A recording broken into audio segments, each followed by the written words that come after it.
Céleste, merci pour cette journée. Je voudrais qu'on puisse comprendre ta parole, la mettre en pratique. Donne-nous du discernement, que le Saint-Esprit nous éclaire pour discerner les vérités de l'erreur, le bien et le mal. Qu'on reçoive la justice de Jésus, Père Céleste, et pour tous nos besoins.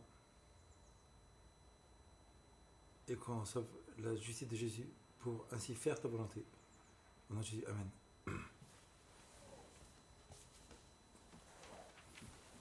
La Bible nous donne plusieurs périodes de temps. Il y a différents styles de prophéties dans la parole de Dieu.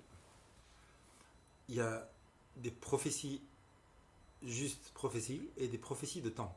Time prophecy and just prophecy. Par exemple, Sophonie nous dit: de toi, Bethléem, sortira celui dont l'origine remonte au temps d'éternité. Là, il n'y a pas de temps. Mais il y a par exemple 500 ans avant que Jésus naisse, il est écrit: Jésus naîtra à Bethléem. Donc avant sa naissance, 500 ans avant sa naissance, on sait que la parole de Dieu est vraie par rapport aux prophéties de la Bible. Un exemple, c'est celle-ci, de Sophonie, où le prophète Sophonie vivait à l'époque de la destruction de Jérusalem au temps de Babylone. Donc 500 ans avant, il n'habitait pas au temps de Jésus. Et des centaines d'années avant, il a dit que Jésus allait naître à Bethléem. Et son origine est éternelle, donc il est Dieu divin. Ça, c'est juste une prophétie tout court. Après, Jésus, quand il a été baptisé, il dit: le temps a été accompli. Et plus loin, Jésus nous dit: lisez le livre de Daniel.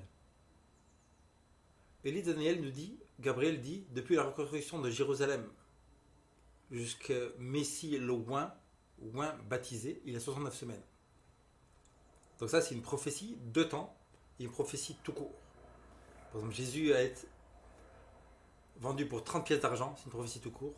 Il y a plein de prophéties tout court et prophéties de temps. Donc on sait que la parole est vraie, la parole de Dieu est vraie. En fait, si on avait juste l'évangile de Jésus, avec les histoires, son caractère, on pourrait savoir que la Bible est vraie. Mais ce qui donne irréfutablement la véracité de la parole de Dieu, c'est les prophéties que Dieu nous dit des centaines d'années avant que ça arrive, ce qui va arriver. Et pas seulement ça, Dieu nous donne des time prophecies, des prophéties de temps, de période, qui nous donnent l'année exacte, le jour exact, le mois exact des choses qui vont arriver, des centaines d'années, des milliers d'années à l'avance. Donc on sait vraiment qu'un être humain ne peut pas faire ça d'aucune manière, et seulement quelqu'un qui est divin, qui connaît le futur, peut nous donner le futur de la Terre. Une prophétie qui revient souvent dans la Bible, c'est les 1260 jours.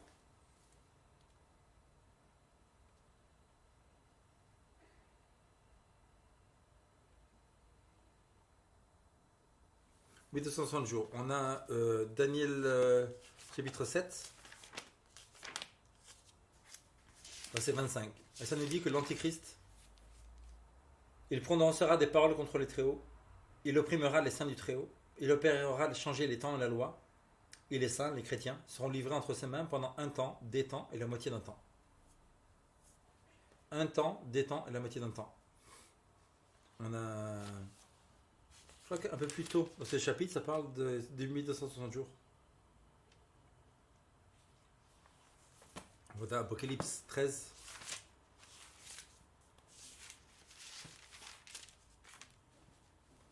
Apocalypse 11, verset 9.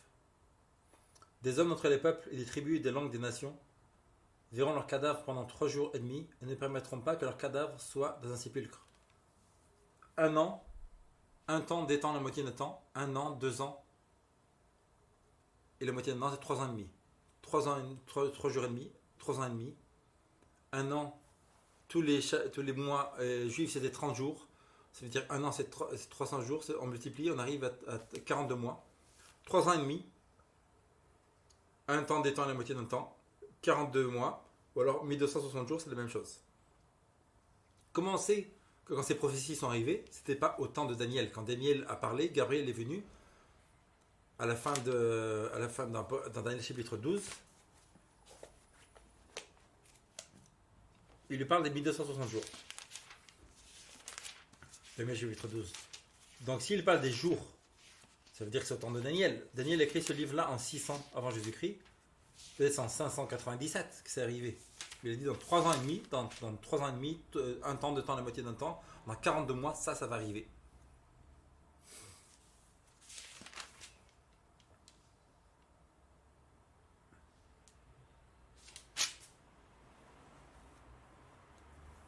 Verset 7. Et j'entendis l'homme vêtu de lin, Daniel 12, 7, qui se tenait au-dessus des eaux du fleuve.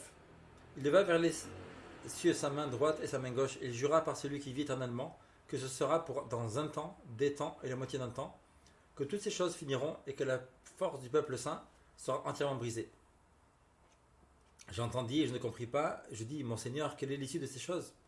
Il répondit, va Daniel, car ces paroles seront tenues secrètes et scellées jusqu'au temps de la fin. Dans le temps de la fin, c'est dans un temps, des temps, la moitié d'un temps. Plusieurs seront purifiés, blanchis et purés. Les méchants feront le mal, et aucun des méchants ne comprendra. Mais ceux qui auront de l'intelligence comprendront. Depuis le temps où cessera le sacrifice perpétuel, le daily, jusque sera dressée l'abomination du dévastateur, il y aura 1290 jours. Heureux celui qui attendra et qui arrivera jusqu'à 1335 jours. Et toi, marche vers ta fin, tu te reposeras et tu seras debout pour ton héritage à la fin des jours.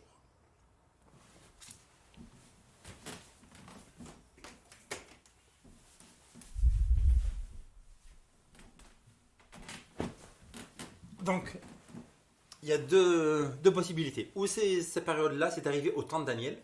En 600 avant Jésus-Christ, Gabriel dit à Daniel, dans 42 mois, dans un temps, des temps à la moitié d'un temps, dans 3 jours et demi, ou dans 1260 jours, quelque chose va arriver. Et l'Antéchrist va régner. Et les États-Unis vont prendre le pouvoir, ils vont s'allier avec l'Église catholique, ils vont passer la loi dominicale, etc. À la fin de ça, ça veut dire que le règne de tout ce règne de l'Église antéchrist de Moyen-Âge va arriver dans 3 ans et demi, Daniel. Il y aura quelqu'un qui s'appelle le pape, etc., qui va terminer dans 3 ans et demi. Non, on voit que ce n'est pas passé. On peut prendre des événements, beaucoup plus d'événements de 3230 jours, comme quoi les gens vont être détruits, qui va changer la loi du samedi au dimanche pendant les 3 ans et demi. Ce n'est pas arrivé au temps de Daniel. Ce n'est pas arrivé en 597 avant Jésus-Christ. Bien que le livre de Daniel se écrit 550-600 ans avant Jésus-Christ, mais ce n'est pas arrivé 300 et demi. Ça veut dire qu'il y a la seule autre possibilité, c'est que ces jours soient des jours spirituels et un jour égale un an dans la prophétie. Nombre 14-34.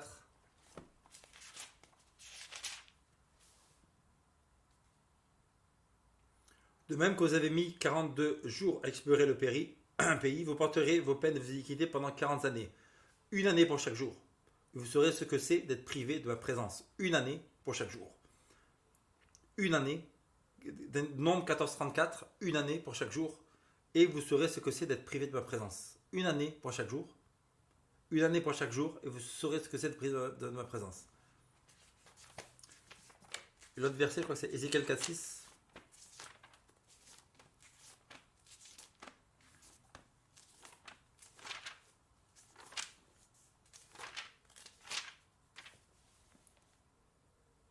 Quand tu auras achevé ces jours, couche-toi sur le côté droit, car tu porteras l'iniquité de la maison de Juda pendant 40 jours. Je t'impose un jour pour chaque année. Je t'impose un jour pour chaque année. Je t'impose un jour pour chaque année. Dans le Nouveau Testament, Ellen White nous dit en fait que les prophètes de ce temps-là, de Ézéchiel, Jérémie, Ésaïe, ils parlaient beaucoup plus pour le temps actuel, aujourd'hui, 2018, etc., que pour le temps de l'époque. Quand Jérémie il dit que Jérusalem allait être détruite, qu'il ne faut pas sortir, etc., ça parle de la fin des temps, c'est pareil, c'est des images, c'est une double application. Les prophéties de la Bible ont double et même triple application. Donc, comme ça ne peut pas être au temps de Daniel, c'est 1260 jours, 42 mois, un mois, un temps, des temps, la moitié d'un temps, ça ne peut être qu'à la fin des temps. Quand est-ce que cette période-là va commencer? Regardez dans Daniel chapitre 7.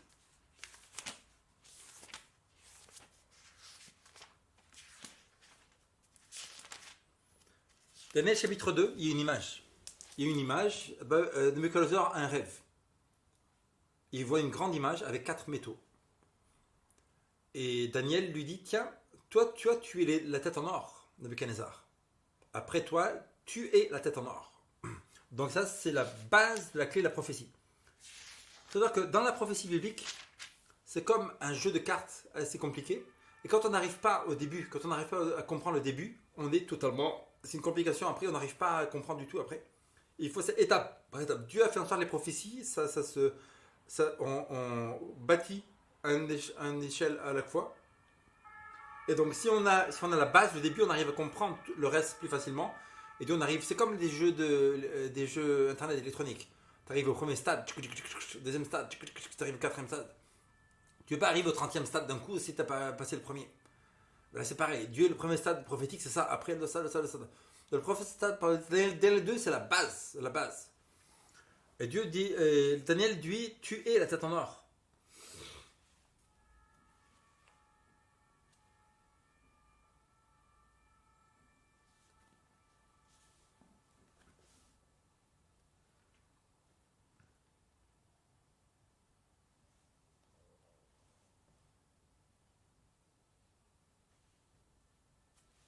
Verset 37.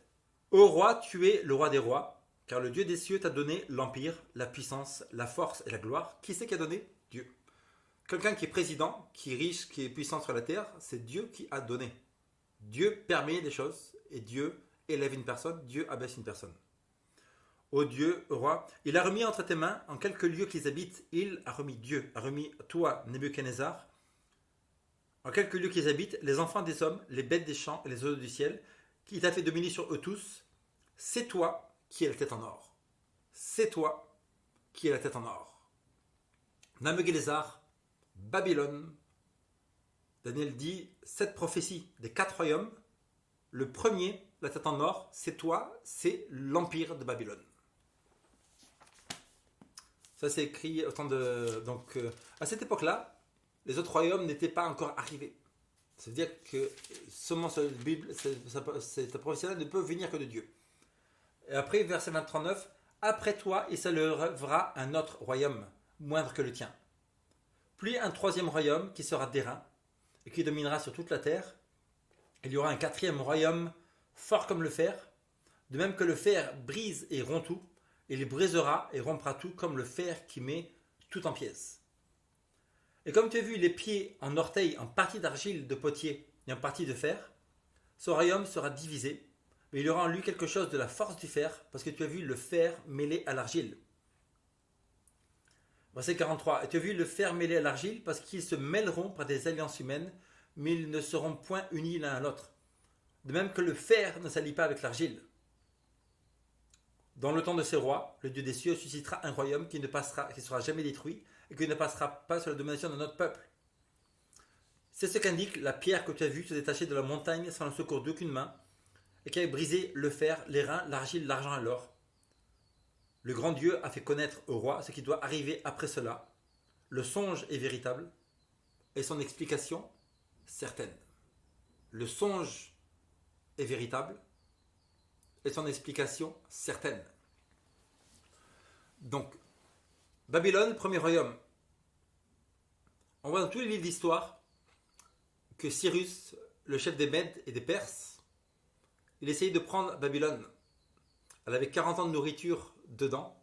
Donc les gens ils rigolaient, ils leur jetaient la nourriture. Les murs de la cité de Babylone étaient tellement larges que 2 chariots pourraient faire le tour de la ville. La ville la plus magnifique et la plus incroyable jamais créée sur la terre.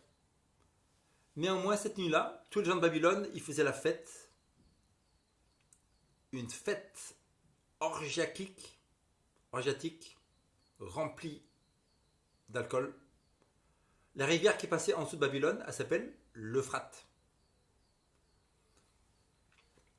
Cyrus, il a fait faire en sorte que la rivière passe d'un autre côté. Ils ont fait un trou, une tranchée. Ils ont pu partir sous la ville et prendre Babylone, qui était soi-disant imprenable. Les Mèdes et les Perses, c'est le deuxième royaume. Les Mèdes et les Perses, on voit que la tête est en or. Les Mèdes et les Perses, l'argent, il y a 2 bras. Après cela, Alexandre le Grand, il a pris les cités magnifiques qui avaient des Perses, des Mèdes et des Perses, et donc il a pris le pouvoir. C'était le troisième royaume, la Grèce, qui signifie le bronze. On peut regarder, on met sur Wikipédia, on regarde Greece bronze.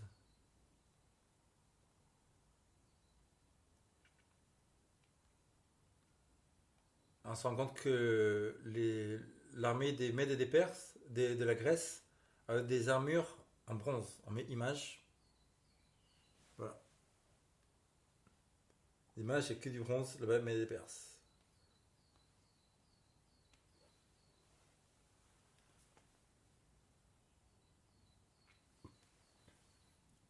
Et si on met Rome, après il y a eu un quatrième royaume qui était fort comme le fer. Donc on met Rome, Iron.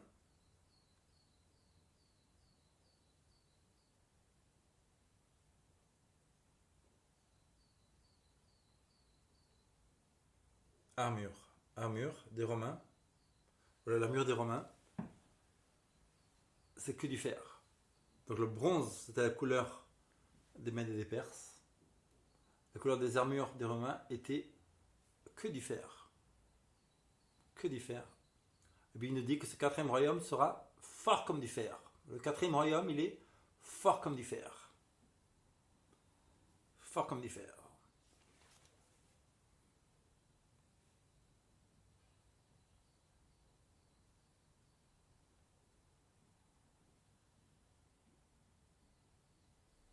Et le troisième royaume, il était comme de bronze. Regarde. Grèce, bronze. Armure des Grecs, bronze. Armure des Grecs, c'est du bronze. L'armure des Grecs, c'est du bronze. Faire une étude, on peut faire une étude plus profonde, détaillée là-dessus. L'armure de l'armure de Alexandre le Grand, c'était que du bronze. Donc la prophétie biblique, elle est correcte. Là, on était pour étudier les 1260 ans. On est obligé de voir ça. Donc, je conseille que vous alliez étudier ça plus profondément. Daniel chapitre 2, l'image de Daniel.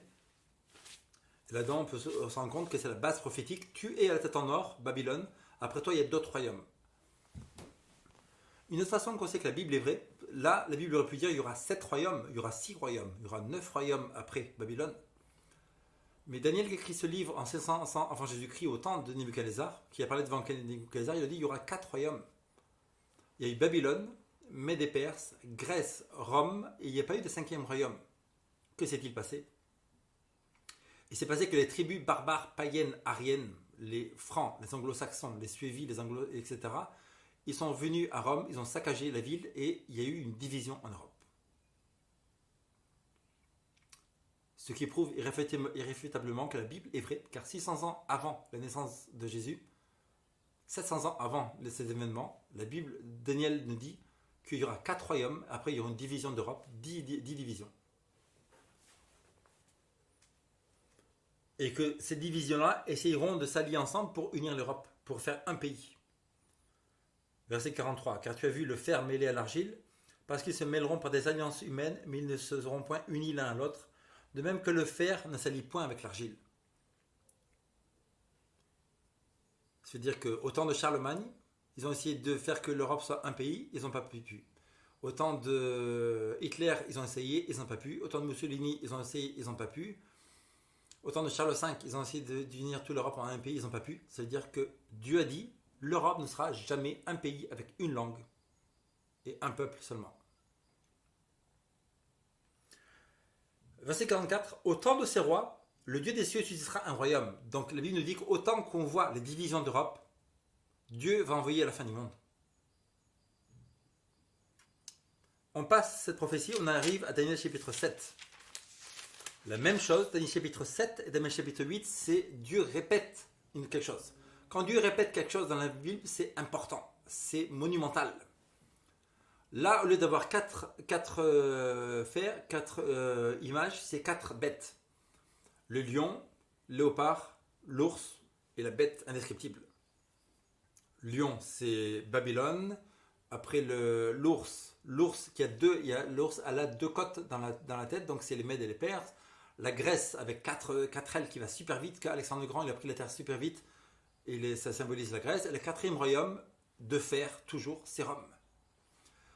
Hors de ce royaume Rome, il y a écrit qu'il y a une petite corne qui sort, qui a des yeux arrogants, qui parle comme un dieu, qui va persécuter les chrétiens pendant 1260 ans, qui va changer le samedi au dimanche.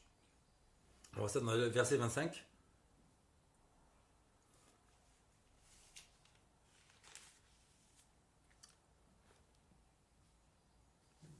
Un quatrième animal terrible, épouvantable et extraordinairement fort. Il avait des grandes dents de fer. Dans les ancêtres, il avait des grandes dents de fer. Alors si on prend l'animal juste avant, et voici un second animal semblable à un ours et se tenait sur un côté. Sur un côté parce qu'il y a le Mède et les Perses. Les Mèdes étaient plus forts que les Perses, de l'autre côté. Il avait 3 côtes dans la gueule et lui dit mange beaucoup de chair. Donc ce quatrième royaume, il avait de grandes dents de fer, il mangeait, brisait, foulait aux pieds ce qui restait.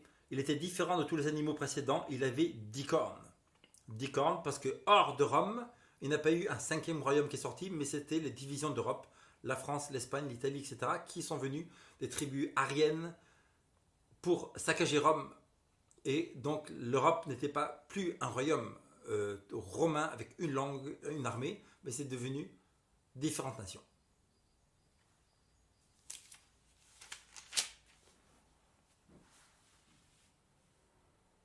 Verset 25.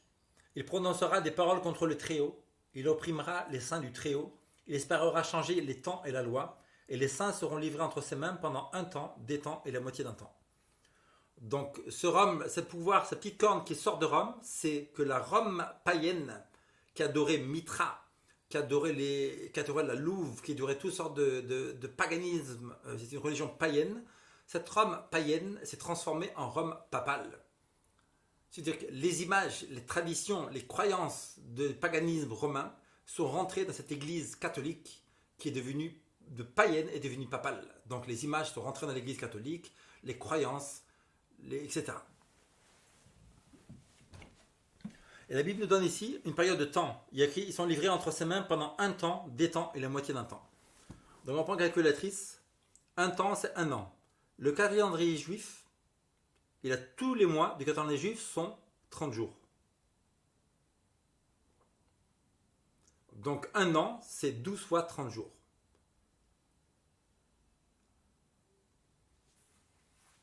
Moi, je ne suis pas fort en maths. Donc on a une calculatrice. Donc 12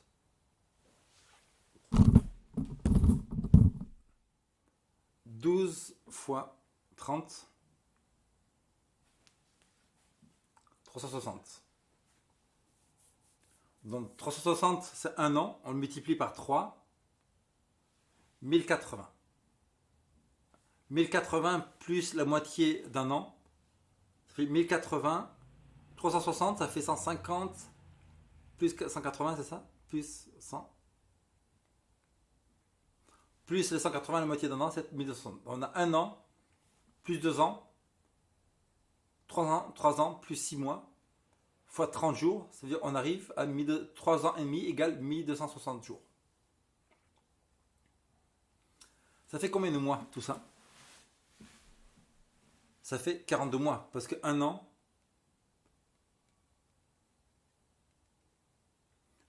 c'est 12 mois, 12 fois 3, 12 mois fois 3, ça fait 36, plus 6 mois, c'est 42. Donc on a les 1 temps, 2 temps, la moitié d'un temps, c'est 1260 jours, on vient de voir. 1260 ans, c'est égal à 1 an, 2 temps, 1 an, 2 ans, 3 ans et demi, c'est 42 mois. Ici, la prophétie nous dit que cet antéchrist-là, qui sort de Rome, la petite corne qui sort de Rome, elle va espérer changer les temps et la loi, et les saints, les chrétiens, seront livrés entre ses mains pendant 1 temps, des temps et la moitié d'un temps. Donc la question à poser, c'est quand est-ce que l'Église catholique Rome a reçu le pouvoir temporel et spirituel pour régner toute l'Europe, et quand est-ce que ce pouvoir catholique a été détruit, qui a perdu le pouvoir temporel et spirituel? On regarde dans les livres d'histoire, on se rend compte que Justinien, en 538, a reçu le pouvoir temporel et spirituel.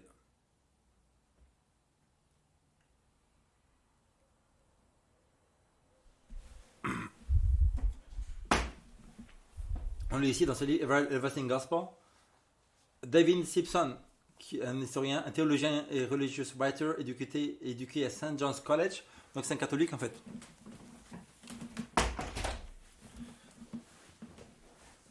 un méthodiste, en fait, méthodiste.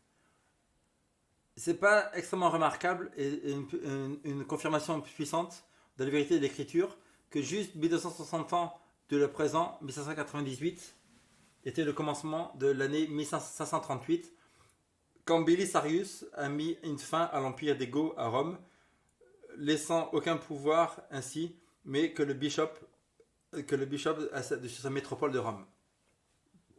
On peut lire ces choses dans la prophétie. Edward King, il y a plein de documents d'historiens, etc.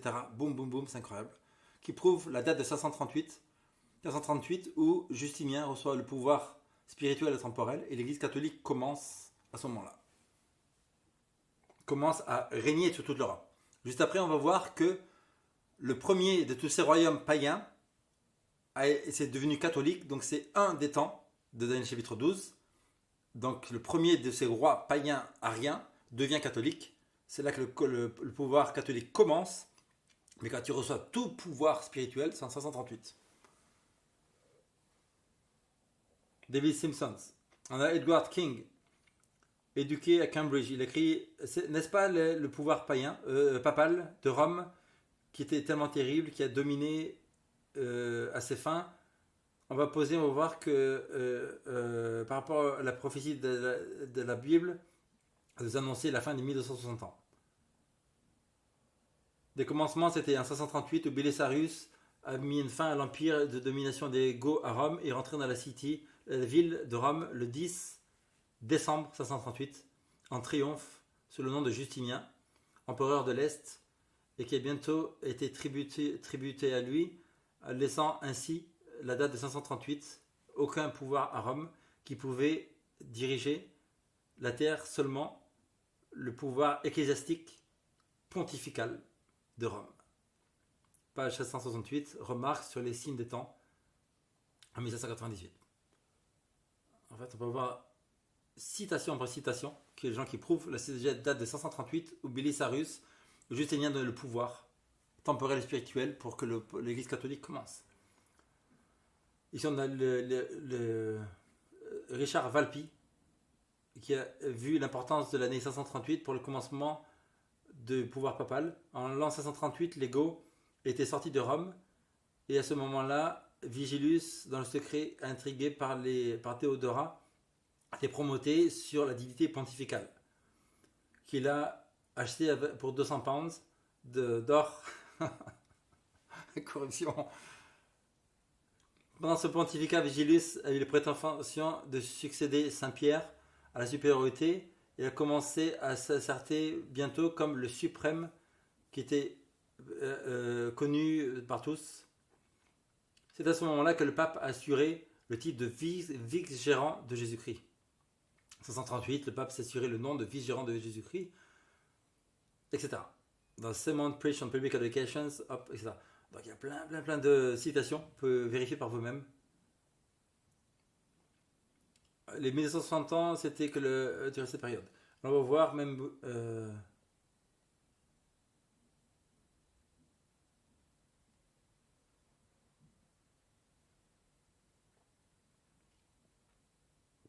638. Donc même ici dans le truc, le pape il parle de ça aussi, en plus ici. Il y a plein d'autres versets qui nous prouvent ça. Le temps est moitié dans le temps. Donc on va faire le calcul. C'est bien de poser cette date là. C'est important, de poser la date de 538. 538. Ici il y a un livre catholique. Des écrivains catholiques attestent 12 siècles de suprématie papale. Et là, ils ont souligné plein d'écrivains catholiques qui parlent de 1260 ans, 1260 ans, 1200 ans, souligné en jaune, de la suprématie papale. Donc, 538, ça commence à 538 en mai.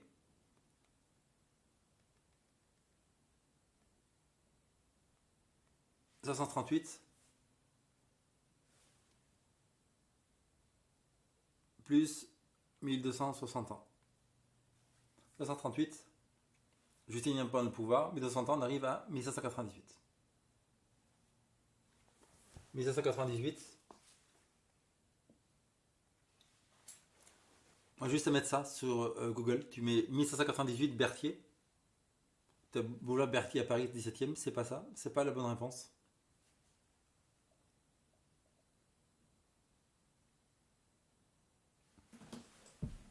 Elle a des réponses. Wikipédia. En 1597, il remet au directoire du traité de la campagne Formio en compagnie du Monge. Lorsque Bonaparte part pour le congrès de Rastatt, il doit accepter le contre-cœur le commandement de l'armée le 10 février 1598. En anglais, Louis Alexandre Berthier. He was in his post, il était dans ce poste en 1798 quand il est entré en Italie.